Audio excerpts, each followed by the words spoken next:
Hello, we are back. More factoring fun. That's what this section should be called, right? But unfortunately it's called Factoring Trinomials of the type ax squared plus bx plus c.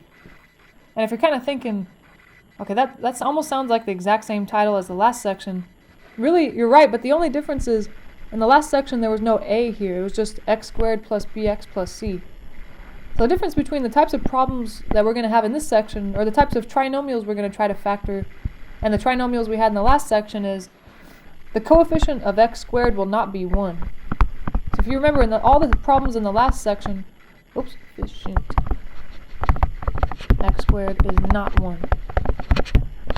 Yeah, so in the last section it was just, they always look like x squared, something, something, something, or a squared, just whatever variable squared. There was no number in front of the x squared or the a squared. But in this section we'll see what happens when there is a number in front of it. And what we'll find out is it's a lot more complicated. It's not going to be pretty. So we'll come up with two techniques in this section, and it's up to you which one you want to use. As a matter of fact, I use both. I kind of use them interchangeably. The first method we'll learn is here on the kind of the bottom half of this page. This one I use this method for kind of problems that have smaller numbers. Yeah, so I'd use for problems with small numbers. And I know it's hard to say what's a small number and what's a large number, but yeah, I think if you're given a problem and you see somewhat small numbers, this is a kind of a quick method on how to do it. But after that, we'll come up with another method that'll work a lot better for problems that have huge numbers. This method would be not very fun for, because this method actually all it really does is it's guessing. You're guessing the answer and checking to see if it's true, which is not very good if there are a lot of guesses you could possibly make. But let's see. Let's look at example 1 first before we jump into how to do it, and see if we FOIL out. Because when we factor these things that have a coefficient of x squared other than 1, once we factor them, they'll end up looking something like what we have here in this example. So this is kind of like the answer maybe to one of the problems we're going to have in this section. So we'll try to multiply it out, FOIL it out, and then see if we can come up with clues from the answer as to where we would get these numbers if we were given the answer. So let's see, let's FOIL it out. First times first, 2x times 3x would be 6x squared. The outer times the outer, 2x times 4 would make 8x, so that's our next term. The inner one is negative 3 times 3x is negative 9x. The last times the last, negative 3 times 4 is negative 12. Alright, and then again, like before, the outer and the inner terms are like terms. 8x minus 9x is negative x, or negative 1x. Okay, so let's look at this answer and see if we can come up with, could we have found, like if someone gave us this guy and they said factor this, could we have gone and figured out what it looked like before as two binomials multiplied together? So I kind of notice, okay, first of all, the coefficient of x squared, the 6, it came from the coefficient of x here, 2, times the coefficient of x here, 3. This guy is the product, the coefficient of x squared here is the product of the coefficients of x, in its factored form. So whatever is in front of x here, 2, and whatever is in front of x here, 3, that they're going to multiply out and give you this number. So maybe that'll kind of help us. Alright, I'm going to look at the constant term here. You got a negative 12. So where did that guy come from? Well, that guy, if you think about it, he came from the last times the last. The negative 3 times the 4, that's what made negative 12. So that's where he would come from. This is the product of the constant terms that we started with there. It was negative 3 times positive 4. So those two might give us clues as to how to factor. How would we go from this to this? But if you think about the coefficient of x, what was he? Where's the coefficient of x? Negative 1. So yeah, just for demonstration purposes, let's actually write negative 1 there, just so we know there's a coefficient there. Where did the negative 1 come from? That one doesn't really have a clear answer. If you look back at the original, what can you do with these numbers? 2, negative 3, 3, 4. What can you do with those numbers to get negative 1? Oh my gosh, I have no idea. I think the coefficient of x in the middle, it's to get where it came from is so convoluted, it's not really helpful. Because where did negative 1 come from? It came from the 8 and the negative 9 adding together in the step before. And where did those guys come from? It was the outer and the inner terms combined. But I think that's so convoluted and so complicated, it won't really help us factor. So really the only thing we have to go on is this statement here where we said the coefficient of x squared is the product of the coefficients of x, and then the constant term is the product of the constant terms. So I think this is where it comes from. There's so many things going on here. You don't know where this number came from here, the 6. The negative 1 is the coefficient of x, the constant term. There's so much going on that you have to worry about that there's not really a nice, precise way to do this yet. So unfortunately, what we're going to have to learn first is that probably the best way to factor these guys, at least if they're simple looking, is to try to just kind of guess and check. I know that doesn't seem like a great answer, but that's our first method. I know that's not very exciting. But okay, that's basically what this is saying in this box here. It says to factor a trinomial of the form ax squared plus bx plus c, they call this method using FOIL. And the reason they call it that is because you're going to try to factor it, you're just going to attempt to write it out. I think this is the factorization. And then you're going to FOIL it out to check. So really that's it. You're going to guess the factorization, then FOIL to check. If you were wrong, try something else. Doesn't seem like the best way to go about it. So if you don't like that, that doesn't seem very math precise, you know. We'll have a better method for it. But the thing that'll maybe make it a little easier is these are our hints here. First of all, the coefficients of x, so like you see these blue arrows pointing to the numbers that are going to go in front of x, their product's going to be a. So we're just going to guess at these values, and there may be a few options. So that's the bad part. There might be a few options, and there's not really a nice way to know which one's right. And then the next thing that we can do to give us a hint is that the constant term of the binomials, so the numbers, you see the red arrows here, they're pointing to the constant terms, they're going to have a product of c. So that's kind of something we've already pointed out in that previous example. And there might be a few options again, so you just have to kind of choose one option and hope it works. And then as it says, you're going to check by foiling it out. Unfortunately, that's really the only way we know how to check it. And if it's not correct, just try a different configuration. So you'll get really quick at foiling here, because that's the only way to check your answer. Okay, so that might help here to go, trying to set this up. Let's look at example 2 on the very left. It's going to be something x plus something x plus something. So let me think about it. The first two guys, I mean the coefficients of x, whatever goes here and whatever goes here, they have to multiply to 2. So thankfully there aren't a lot of options. It could be 2x and 1x. I guess the other option is it could be the other way around. 1x and 2x. And I know we said it doesn't really matter what order the factors go in, but I think the way we're going to set the rest of these factors up will change the rest of it. So it could be 2x times 1x, it could be 1x times 2x. Those are our options. And then to figure out what goes here, is it going to be 2x plus something and 1x plus something? Well, I know that those numbers, whatever they are, have to multiply out to 3. So I guess, let's see. And think about it too, they have to multiply out to 3. That's a positive number. But they have to add up to a positive number. So I think whatever happens, these are both going to be positive. Because if anything was negative, you'd see some negative somewhere in here. But everything's positive. 2x squared, that's positive. 5x is positive. 3 is positive. So I just have to ask myself, what can multiply to 3? Well, there are a few options. It could be plus 3 plus 1. Or the 3 could be in the parentheses with the 1x, and the 1 can be in the parentheses with the 2x. So I think these are our two options here. It's going to be one of these or the other. And unfortunately, the only way to check is to FOIL it out. So I'll just kind of grab one of them. I don't know, maybe the top one. It was 2x plus 3, 1x plus 1. You could just write x plus 1. And then FOIL that guy out to check if he's right. If he's not right, it must be the other one, and I'll FOIL that one to check just to be safe. Alright, let's see. FOIL 2x squared plus 2x plus 3x plus 3. There it is. The outer and the inner terms, 2x and 3x, make 5x. Actually, you know what? That's exactly the original problem we were given, huh? Alright, that must mean that the very first guess that we made was the right one. Wow, we got lucky on that one. So this must be the right guy. Or this guy, same thing, right? We wrote the same thing twice. And then just to show that the second one wouldn't work, I mean, we don't really have to, but we'll just check the second one just to be safe. It was 1x plus 3, but I'm just going to write x plus 3, and then 2x plus 1. Okay, if I FOIL that guy out,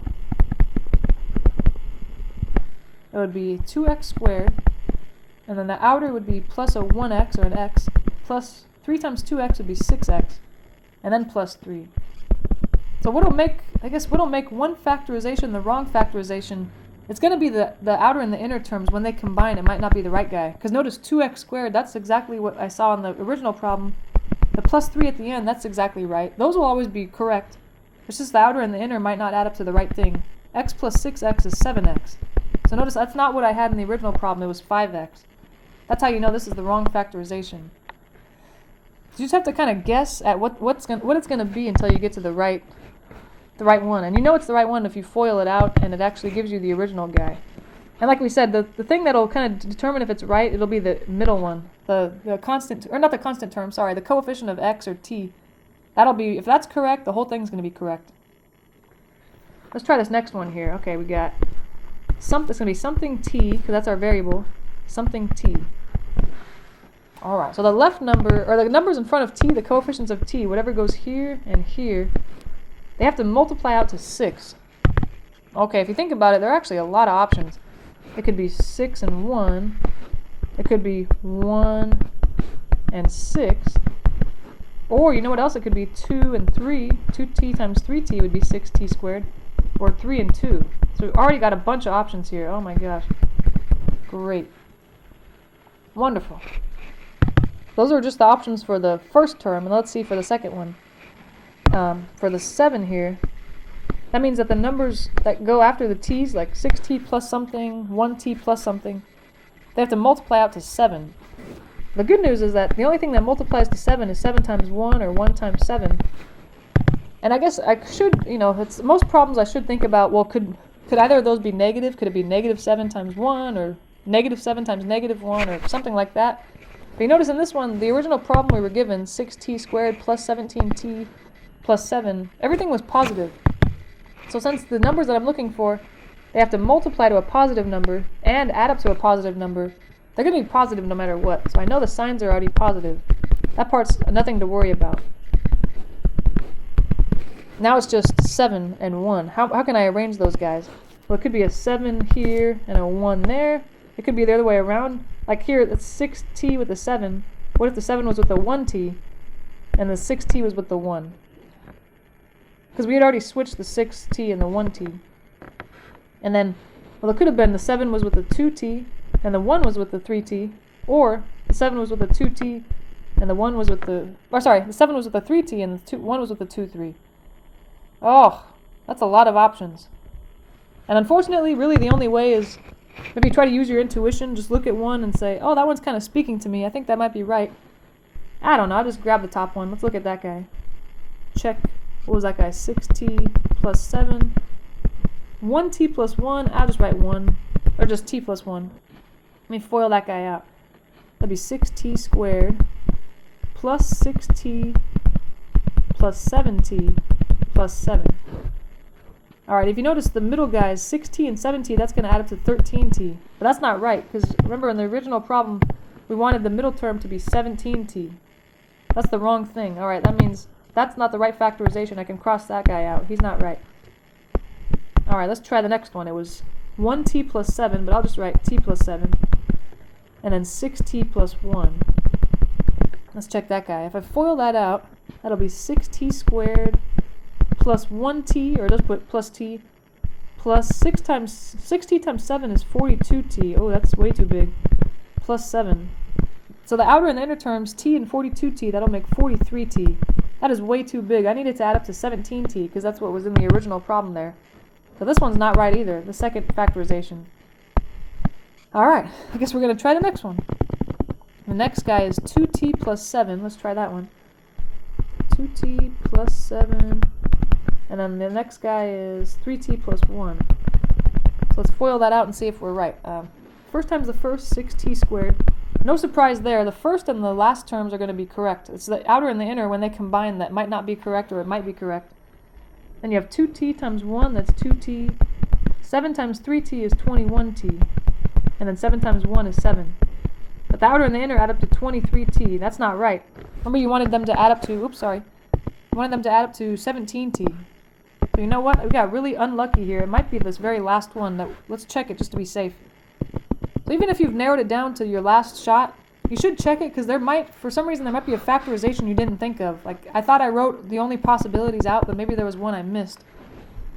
Let's try that very last one here. We got 3t plus 7, 2t plus 1. Okay, we'll try that guy. If I FOIL it, 6t squared plus 3t plus 14t plus 7. You know what? That's the one, huh? 3t and 14t make 17t. Finally, we got the right one. Whew, alright, that means finally know the correct factorization. It was this bottom one here. Whew, it's 3t plus 7, 2t plus 1. Oh my gosh. And if you switch those factorizations around, or you switch the parentheses, if you had put the 2t plus 1 on the left, the 3t plus 7 on the right, that's fine too. As long as the 7's with the 3 and the 1's with the 2, then you know you did it right. It doesn't matter if one, you switch the parentheses around, that doesn't matter. Oh, so you can tell how silly these are. This is not my favorite method. I don't like this guess and check method. It's kind of, I don't know, I think the next method, it might be a few steps, it'll take us a couple steps, but it'll always work, and you won't have to guess, and you might forget what are the factorizations. You won't have that problem. Let's try this next one here, just to see how it goes. Notice in this next one, there's actually a greatest common factor. So I remember we said you should always think about that, but it's hard to remember that when you're learning a new method. But even though this is a new method, I noticed 15, 20, and 75, they all have a 5 in common. So maybe that'll make the problem easier. I was not excited about looking for numbers that multiply out to 75 and add up to 15. That does not sound fun. Let's see, 5 times 3x squared would give me 15x squared. 5 times 4x would give me 20x. 5 times negative 15, I believe, would give me negative 75. Alright, now they probably want us to factor what's inside there. So I just got to keep in mind that I'm going to carry the 5 along the whole time. So alright, it's going to be something x. The numbers in front of x, since they're the coefficients of x, whatever they are, they better multiply out to the coefficient of x squared here, 3. The good news is there's not a lot of options for that. You got 3x and 1x, or it could be the other way around, 1x and 3x. So we'll see what happens with that. It could be one or the other. But then the constant terms, this guy and this guy, they're supposed to multiply out to negative 15. And that's not good because there are a lot of options. Because it could be 1 and 15, it could be 15 and 1, it could be 3 and 5, it could be 5 and 3. Oh my gosh, this is terrible. There are a lot of options here. Oh, well, what should we do? I guess I'll write, it doesn't matter which one comes first, I'll try. But you know what, you should notice though that they're multiplying to a negative number. That means one has to be negative and one has to be positive. So I'll keep that in mind. Maybe a negative here, positive there. Let's try negative 5 and 3, or sorry, negative 5, positive 3, and then let's switch them around, maybe positive 3, negative 5. I don't know. And then you know what, even that is not enough because on both of those, the 5 is negative and the 3 is positive. But I guess we don't really know which one's negative and which one's positive, right? So it's actually, there's more. I can rewrite 3x, like this one here, 3x minus 5, but what if it was plus 5? And instead of 1x plus 3, it could have been 1x minus 3. Ugh. And then the one below it, this guy here, it could have been instead of 1x plus 3, what if it was 1x minus 3? And instead of 3x minus 5, what if it was 3x plus 5? Oh, so that's already, 4 options right there. And those don't even take into account that it could have been, instead of a 3 and a 5, it could have been a 15 and a 1, or a 1 and a 15. Oh my gosh, so there are actually even 4 more possibilities. 4 more. So this is an example of one where I probably wouldn't do it this way. These numbers are too big. Yeah, because it could be 1 times negative 15, it could be negative 15 times 1, it could be a positive 15 times negative 1, it could be a negative 1 times positive 15. Those would give us our other 4 options if you put those in parentheses. But that's too much to think about right now. I'm just going to hope that one of these 4 is the right one. Let's try that top one, I guess, this guy here. and the 5 in the front, I'm not going to worry about that. I factored that out. I'm just going to see if the rest of it actually multiplies out to what I want it to be. I want to focus on, let's see, where is he? Just to be safe, let's kind of color code so we know what we're doing. I'm taking this guy here and checking it down here. Let's see if that's the right one. If you very first one is the right one, you got really lucky. Let's FOIL this guy out. 3x squared, then it would be plus 9x minus 5x, or minus 15. Oh my gosh, we got really lucky. This is the right one. Because look at 9x minus 5x is 4x. Oh my gosh, that's right. Because look at what was in the parentheses here. Way up here at the top. Oh my gosh, plus 4. We were right the first try. Yay! So we got really lucky, which makes it seem like this problem wasn't that hard. But it ends up, this problem is really hard because there were so many options, and what if I just happened to write the correct one at the bottom, instead of at the top? Oh, so all that work just to show that what we have here in this green box above, that's the right answer. Oh my gosh. Okay, so this clearly, I don't think this is the best method. This is not my favorite. The method that we'll see next is the best. We'll just do one more maybe just to show that this is not the best method. Even though in this next example here you got 10a squared minus 11a plus 3. Those numbers aren't huge. I guess 10 is kind of a large number, but there's not too many options as far as numbers that multiply out to 10. Although there's at least two options, right? 10, it could be 10 times 1, so it could be a 10a times a 1a. It could be the other way around, 1a times 10a. Or, you know what else? 10 could also be 2 times 5, so it could be 2a times 5a, or the other way around, 5a times 2a. So that's already not good. Those are a lot of options already. And then we'll look at, what about the 3? What can multiply to 3? Well, 3 times 1, that's about it. So we notice, though, that since these numbers, they have to multiply to a positive number, 3, but somehow things are going to have to add up to a negative.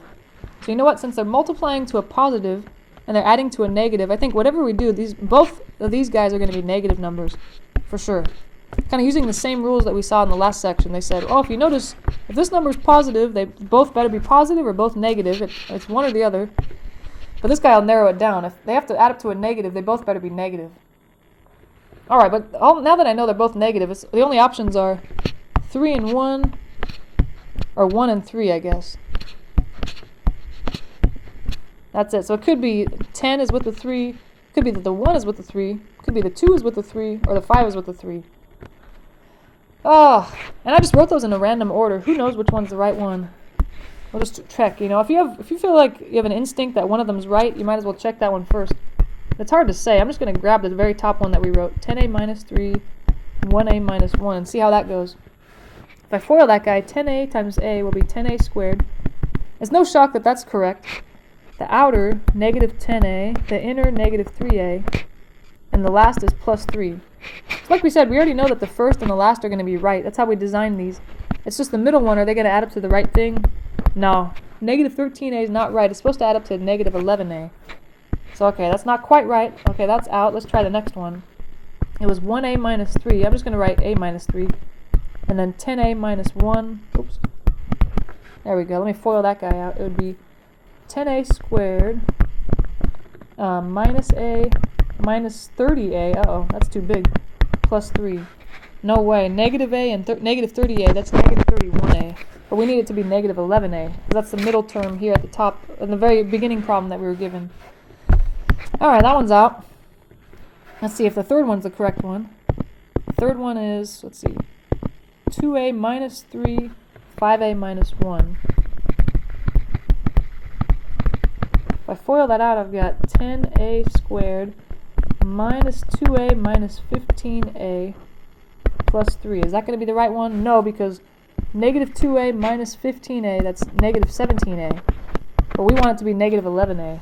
So I don't think that's the right one. It might be the last one. Just to be safe, I'm going to check it because, like I said, there might for some reason be one factorization you didn't think of, and that could be the right one. So I don't want to try to take it for granted that, oh, there's only one left, so that's probably the right one. The last guy we wrote, 5a minus 3, 2a minus 1. Okay. If I FOIL that out, that's 10a squared minus 5a minus 6a plus 3. That's the right one, because negative 5a minus 6a is negative 11a. Alright. So like in the last one, we got really lucky because our first try was the correct one. And this one we got really unlucky because the last try was the right one. So all that just to show, I think this is not the best method. It's kind of, I don't know, if there aren't a lot of options, maybe, I think this is a good method if the coefficients of the x squared term and the constant term are prime numbers. Like say in the very leftmost example here, where is this guy? We got, it's 2x squared plus 5x plus 3. Notice 2, that's a prime number. 3 is a prime number. So that one, there weren't a lot of options. We only had 2 options here, and one of them was the right one. I think that's kind of the case. If both numbers, the very left coefficient and the constant term on the right, they're prime numbers, this is a good method because you don't have too many options. But it's really bad if either of them is not prime, they're composite, or if both of them are not prime, then you're in trouble because there are a lot of options, and this will take forever. And if there are a lot of options, not only will it take forever to check, also you might forget one of the factorizations. There's just so many options, you just missed one, and that might happen to be the right one. So I wouldn't suggest that method unless, like I said, if we have a lot of prime numbers in there. But we got another method here that it might seem like it takes a little longer. You're going to say, there's like a few steps here, and I don't like that. But I like it because it always works. There's no guessing involved. It's just step 1, do this. Step 2, do that. Step 3, do that. Step 4, do that. And then you're done, and it's always the right answer no matter what. No guessing involved. I don't like guessing in math. That doesn't seem right. Alright, so how about, since this method, it's kind of got quite a few steps here. Well, as we read them, step 1, it's like, here, step 1, do this. Step 2, do that. Step 3, do this. Step 4, do that. Step 5, do that. Let's follow along with that in example 3, part A here. Just because I think it makes more sense when you're reading how to do something as you do it. If you're just reading it step by step, it's like, what the heck are they talking about? Until you have an example to follow, then it makes more sense. Alright, so part A, or step 1 here, it says, first thing you want to do is set up. It just shows this kind of X thing here. You're just going to set that up. It's going to have a bunch of numbers in it. It's just kind of there to gather your thoughts, so you don't have to have all these numbers running around in your head. Alright, so we got that, and then notice that it says next, step 2, you're going to multiply a times c. And if you're wondering, what the heck are a and c? Remember that you're thinking of the thing you're given that you're trying to factor as ax squared plus bx plus c. So here our a is 8, our b is negative 18, and our c is 9. So they're saying, okay, take a and c and multiply them. A times c, okay, that's 8 times 9, that's 72. Okay, and it says, like it says here, you're going to multiply those and then write that at the top of the figure like we did. So in this x here, you're just writing that at the very top, just kind of there to help you gather your thoughts. And then also, not only that, you're going to place the value of b at the bottom. We've already labeled b as the number in the middle, negative 18. Alright, so like I said, you're taking kind of the first number and the last number, the left and the right, 8 times 9, multiplying those guys and placing it at the top. And then negative b you're placing at the bottom. In this case it was negative 18. Alright, so that part I can handle that. It's a little hard to remember that you're multiplying a times c and then you're grabbing b. Alright, but I think we wrote it down right. The next step is we're going to find 2 unique numbers that will have a product of a times c and a sum of b, and then place them on either side. I think they mean once you find these numbers they're talking about, you're going to place them here and here. Alright, so to remind myself what they're saying, I always remind myself this is what they're multiplying to and this is what they're adding to. So I always remind myself by putting a little multiplication sign at the top and an addition sign at the bottom. So I just have to ask myself, okay, what kind of numbers multiply out to 72 but add up to negative 18? That's kind of what I'm asking myself. What numbers multiply to 72, that's positive, and add up to negative 18? Well, we can use a little bit of our old trick. So what kind of numbers multiply to a positive but add up to a negative? Well, they both got to be negative, because multiplying to a positive means they're either both positive or they're both negative. But in order for them to add up to a negative, they got to both be negative. Yeah. Okay, so what kind of numbers multiply to 72 but add up to 18? That's actually a tough one. I might have to think about that. Here, 72. What can that guy be? He could be 1 times 72, but there's no way those are adding up to 18. 2 times 36, same thing. There's no way those are going to add up to 18. 3 times 24, I believe, is 72. Are those going to add up? No, not quite. What about 4 times, 18? I think that's right. No, that's not going to work either. Does 5 go into 72? No. 6 goes in 12 times? 6 and 12. That'll make 18. Yay, those are the ones. 6 times negative 12. Okay, those are the ones. Or sorry, negative 6 and negative 12. Yay! We found them.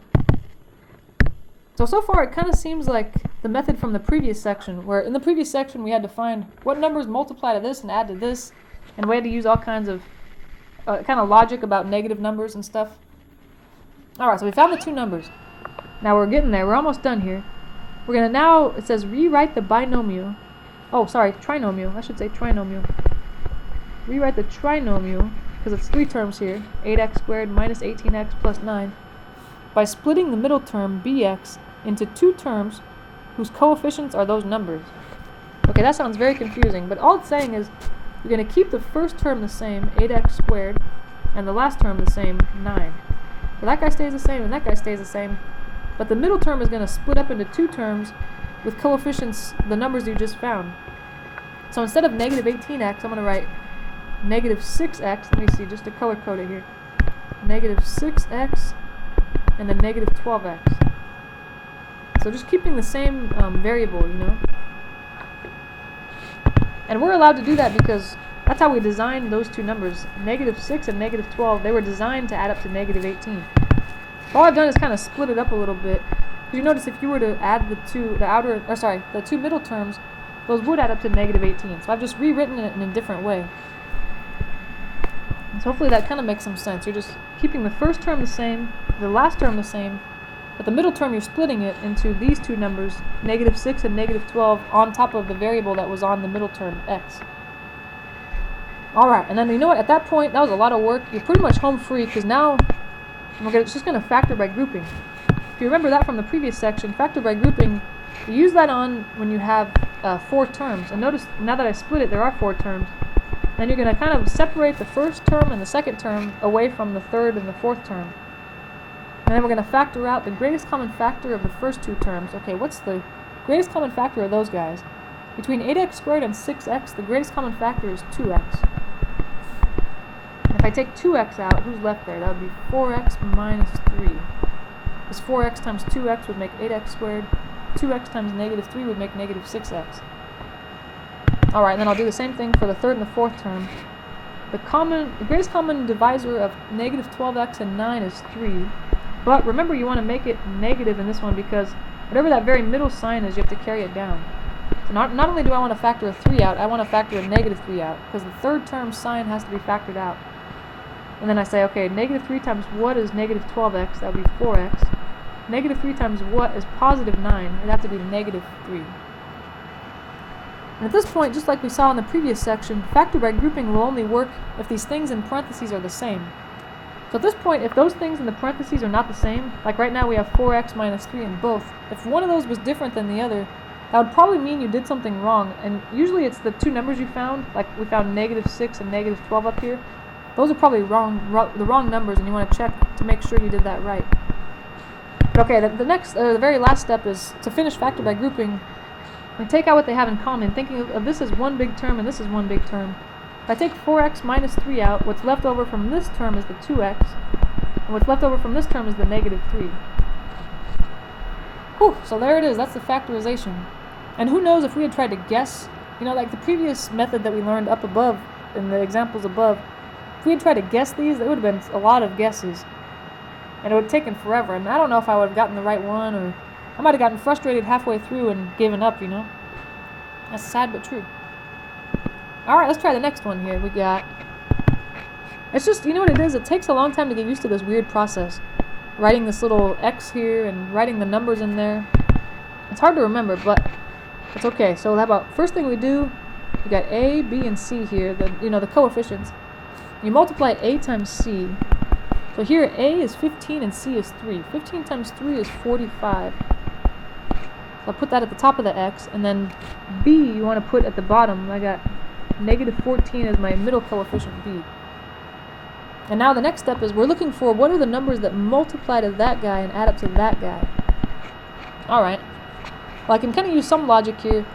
I want numbers that multiply to a positive number. That means they're either both positive or they're both negative. But they have to add up to a negative number here. That means they're both negative numbers. Negative something and negative something. What multiplies out to 45? First thing I think of is 9 and 5. And you know what? 9 and 5 do add up to 14. So I think that'll work. Negative 9 times negative 5 is 45. Negative 9 plus negative 5 is negative 14. Alright, we did find the right numbers. Good. And the next step is, remember, you take the first term, rewrite it exactly the same, 15a squared. The last term, same thing, plus 3. But the middle term, instead of a negative 14a, I'm going to split it up into the two numbers I just found. It'll be negative 9a and then minus 5a. And don't forget your a there. A.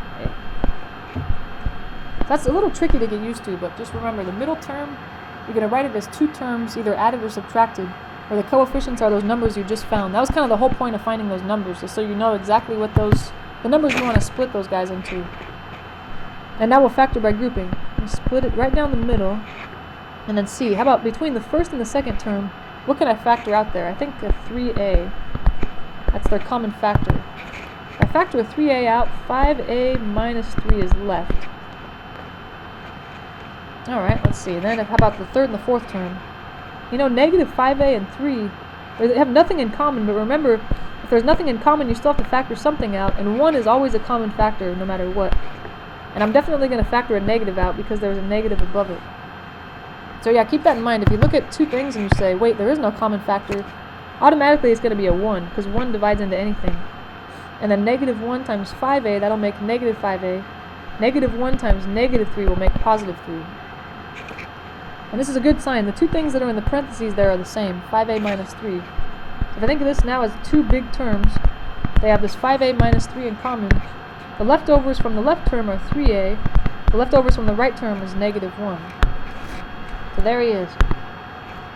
And if you happen to, you get the answer backwards, like if you wrote, my answer is 3a minus 1 and then 5a minus 3. That's the same thing. So don't feel like, oh, I switched the two factors, it must be wrong. No, as long as the 5 is with the negative 3 and the 3 is with the 1, it doesn't matter if they occur on the left side or the right side. It's going to give you the same thing either way. Alright, so this method, it's kind of long and tedious. It kind of takes a lot of practice. But I think the more of these you do, the better you'll get.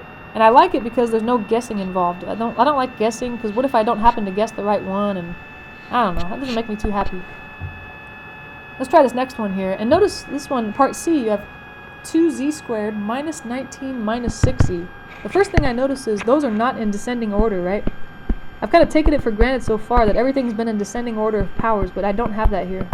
These are in kind of the wrong order. You want to reorder them if you don't see it as the squared term and then the variable itself and then the constant term. If you don't see that, you definitely want to make it that way. Alright, if I think if I didn't write it like that, I'd have my a, b, and c mixed up, because a should be 2, b should be negative 6, and c should be negative 19.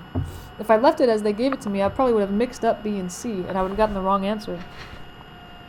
So, okay, the first thing I want to do is multiply a times c.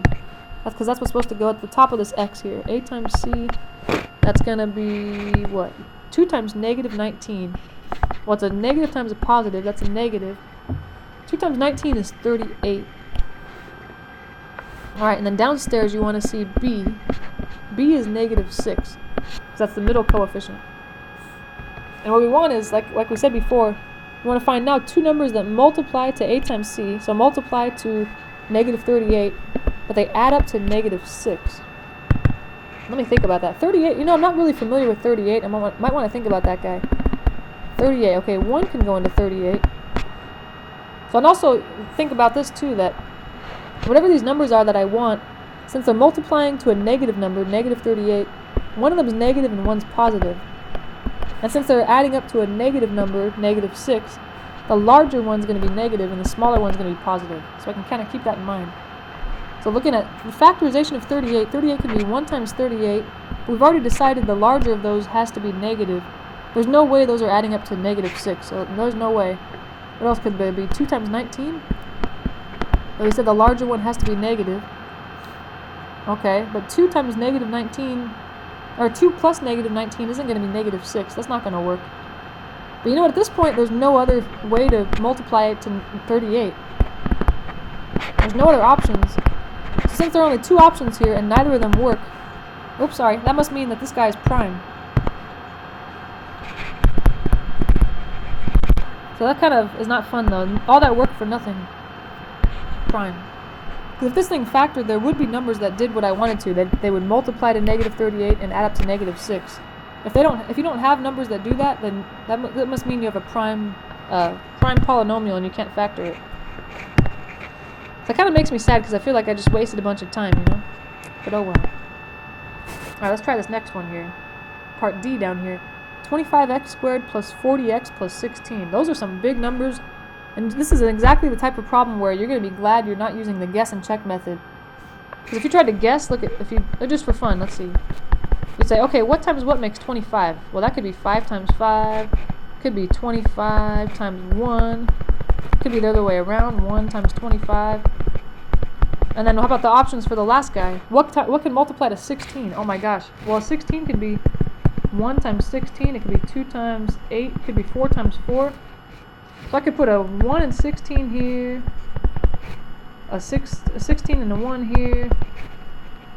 But this could also be 16 and 1. But then you need even more for the next option. 3 more for 2 and 8. Plus 2 plus 8.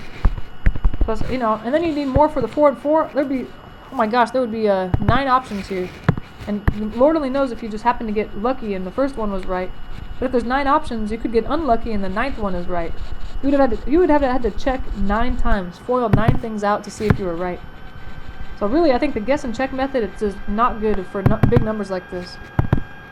So let's do it our new way, because it's very exact and you're not going to have to guess or foil anything out. So, okay, first thing we're supposed to do, identify A, B, and C. A is 25, B is 40, and C is 16. That would mean my A times C would be 25 times 16. Ooh. Times 16. What would that be? That's a big number. 400. Wow. 400. Whew. And then B is going to be the middle guy, 40. So we want to know what are the 2 numbers that we're looking for that multiply to 400 but add up to 40. Ooh, that's tricky, huh? 400 could be a lot of things. Let's see. Well, we know for sure that because these 2 numbers we're looking for multiply to a positive number, 400, and they add up to a positive number, 40, they must both be positive. So that's one thing. And now let me think about 400. He could be, 1 times 400, but think about that. 1 times 400, if you add those together, you're not going to get 40. That's way too big. I think the numbers I'm looking for are probably closer together. 400, actually, you know what? It could be 20 times 20. And 20 plus 20 is 40, right? I think that's the right one. So 20 and 20. And then, usually when I write those numbers, I check real quick in my head. Is 20 times 20 actually 400? Yes, okay. Is 20 plus 20 actually 40? Okay, good. So far, so good. So we got the right numbers. Let me, like we said before, rewrite. We're writing the first term exactly the same, 25x squared. The third term exactly the same, 16. It's just the middle guy is going to be plus something x plus another something x, where those somethings are the coefficients you found, 20 and 20. It'll be plus 20x plus 20x. So 40x split up into 2 different terms. Like we said, whose coefficients are those variables, are those numbers you just found. And then the last step is I feel like at this point I can kind of breathe a sigh of relief, because now it's just factored by grouping, and I feel like I'm pretty good at that from the last section. Looking at the first 2 terms, 25x squared and 20x, their greatest common factor would be 5x. Let's see, if I take a 5x out, what's left there? 5x plus 4, I believe. Alright, and then between the third and the fourth term, 20x and 16, the common factor is 4. And I'm taking a positive 4 out because, again, whatever the sign above it was, you want to keep it the same. Since there was a plus in the middle, I'm going to keep it a plus. 4 times 5x would make 20x. 4 times 4 would make 16. At this point, I'm checking those 2 things in the parentheses are both 5x plus 4. That's a good sign.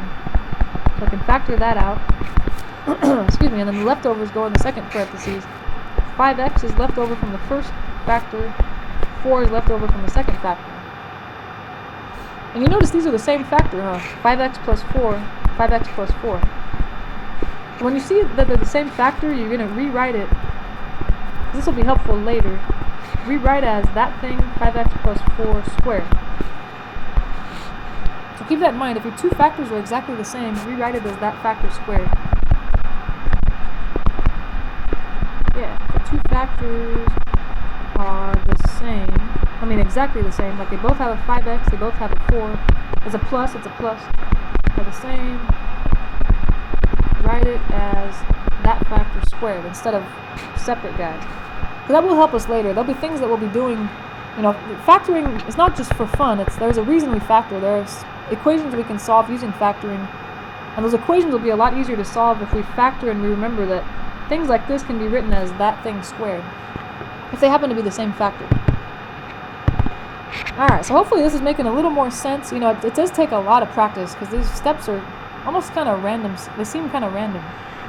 But the more times you do it, the more it'll become second nature, sort of. Let's try this next one here, part E.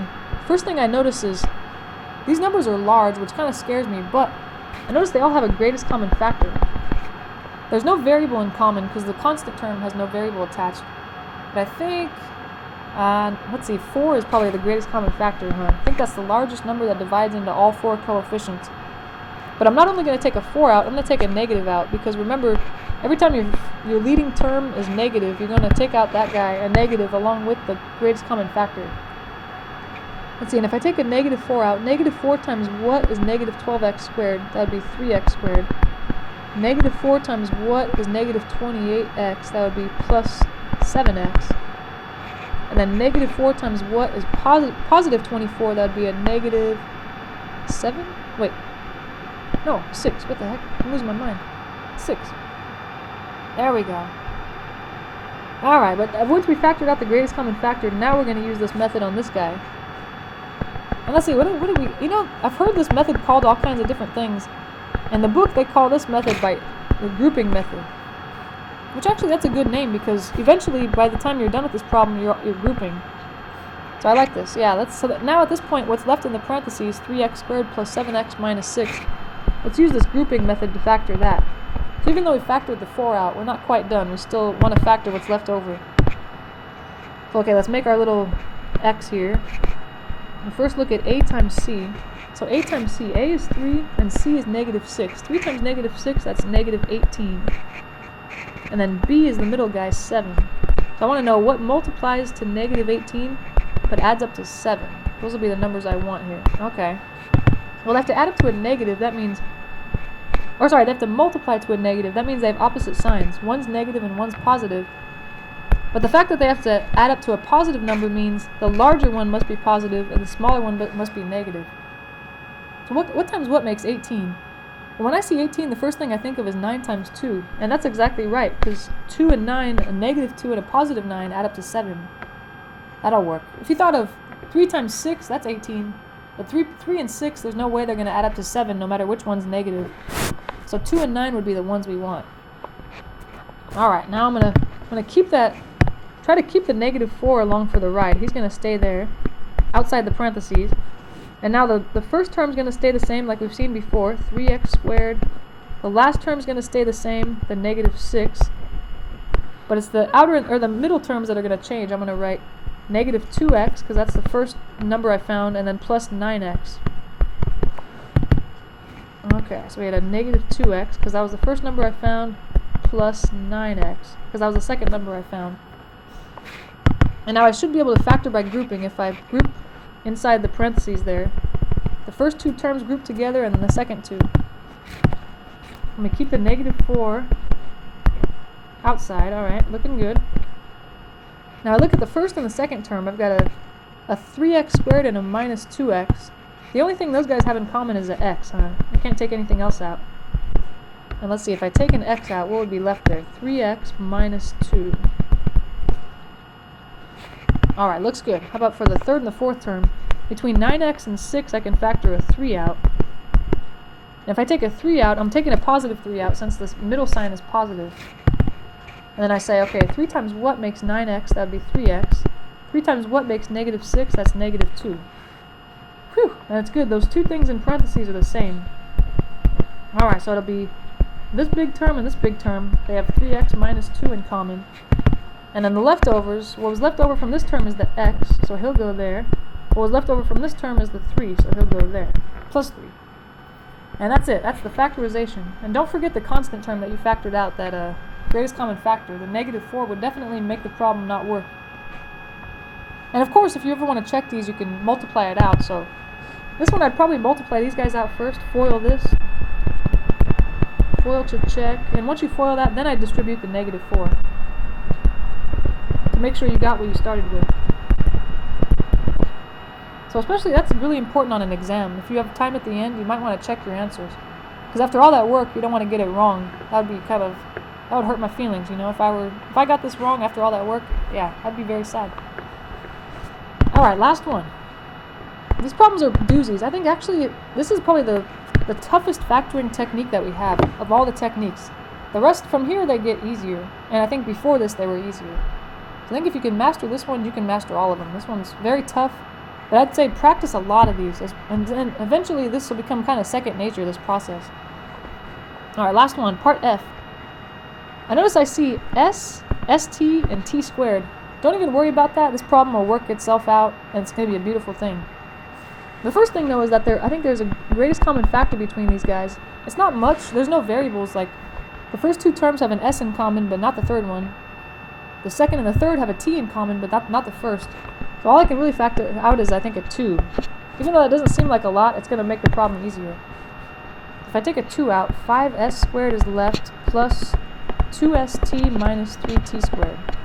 At least the numbers got a little smaller. That's kind of good. And now we're going to have to use that x method here. Let's see. I'm going to make my little x. So now I'm going to take a and c. A times negative 3, or sorry, a times c is 5 times negative 3. That's going to be negative 15. I'll be looking for numbers that multiply to that, negative 15, but add up to b, which is 2. Alright, I have to think about that. What kind of numbers multiply to negative 15, but add up to 2? Well, they have to multiply to a negative. That means one's negative and one's positive. But they have to add up to 2, so that means the larger one is positive, since we're adding up to a positive number, and the smaller one's negative. Let's see, I'm thinking 5 and 3, huh? Or 3 and 5, whatever. 3, because negative 3 times positive 5 is negative 15. Negative 3 plus 5 is 2. So that'll work. Alright, those are the winners. Let me rewrite this guy. Don't just keep the 2 along for the ride, even though he's kind of there to confuse me. 5s squared, and then it'll be plus something, and I'm keeping the exact same variables. st plus something st, because this guy's splitting into 2. And then the final term will stay exactly the same, 3t squared. But those coefficients, the first guy was negative 3 from the numbers I found. Oops, I should have put a minus there, sorry. Minus 3 st and then plus 5 st. So even though the variables look weird, st, just always remember that when you're splitting the middle term up, just keep the exact same variables. This one had a st in the middle, so our two terms are also going to have an st. Whatever they are, it's going to stay the same. And now we're going to factor by grouping, which I think, like I mentioned before, this is where I feel kind of home free. All the hard part and the thinking is kind of done at this point, I think. Alright, let me see. I'm going to factor between the first and the second term, what is their greatest common factor? Between 5s squared and negative 3st, I think only an s is what they have in common, huh? That's kind of sad. But if I take an s out, what's left there? 5s minus 3t. Alright, if I look at the third and the fourth term, I've got a 5st minus 3t squared. They only have a t in common, huh? That's kind of sad too. Alright, and I'm taking a positive t out since there was a plus above it. So it'll be plus t times, well, t times what is 5st? It would be 5s. Oops. Hello, wake up. 5s, and then t times what is negative 3t squared? It would be negative 3t. Alright, good sign that the things in the parentheses are the same. So it must be 2 times, what do these two big old terms have in common? The parentheses, 5s minus 3t. And then what goes in the second parentheses is just the leftovers, this s here and this t here. And there it is, beautiful. That's the answer. And of course, like we said, to check, you would FOIL out the two parentheses, FOIL that out, and then whatever you get, distribute the 2 in. And you should get what you started with. It's alright. That was, like I said, that was a doozy. This is a tough section, probably the hardest factoring technique there is. But the more you practice these, the better you'll get at it. That's the thing. It seems overwhelming at first, but just, if you have to, just keep looking at the steps, you know, or model the example you're doing after one of the examples we did here. If you have to keep following along, that's fine, but eventually you won't have to look at the steps and you'll be able to do it from memory. So keep practicing. Hopefully it made some sense. I think the more examples you saw, it probably made a little more sense because the process was more familiar. You kind of remembered the steps. But alright, the next section will be a lot nicer. It's going to be a lot simpler. So I'll see you there. Thanks for listening. Have a good day.